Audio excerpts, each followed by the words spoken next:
Each new day brings new challenges, but AARP only sees possibilities. We're tackling the concerns of our communities and supporting the kind of change that can benefit all of us. Take on today with AARP. Learn how at aarp.org/SD.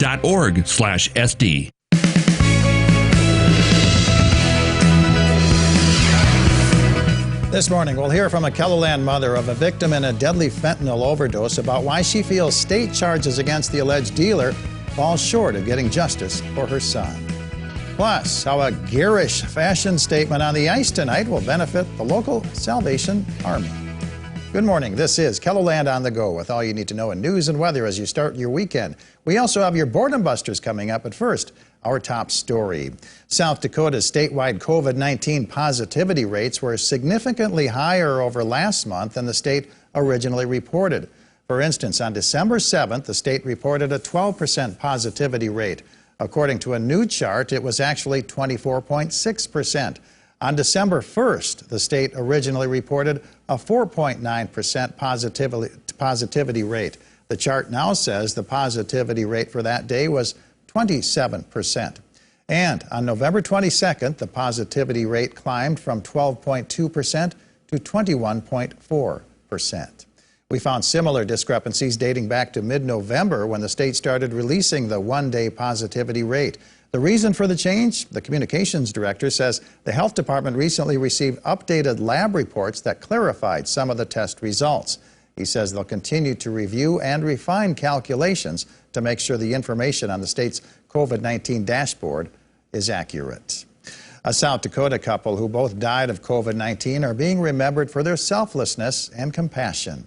65-year-old Jesse Taken Alive passed away on Monday after his 64-year-old wife Cheryl died just over a month ago earlier. He lived for 33 days without her, and we could definitely tell once we were able to visit him in the hospital and he was cleared of COVID, you could definitely tell that he was missing my mom, and he eventually, that's what he had succumbed to, was a broken heart, more so than COVID.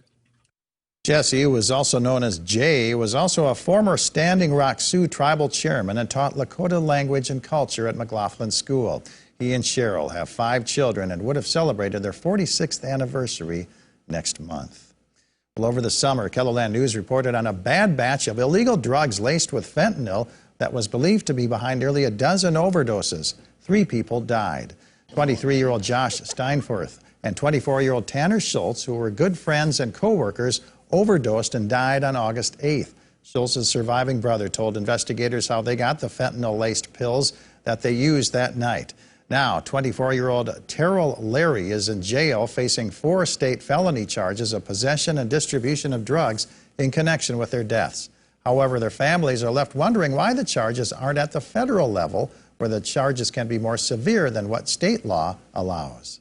It makes me angry that he's not going to face any charges, because his family gets to see him again, they get to touch him, they get to hug him.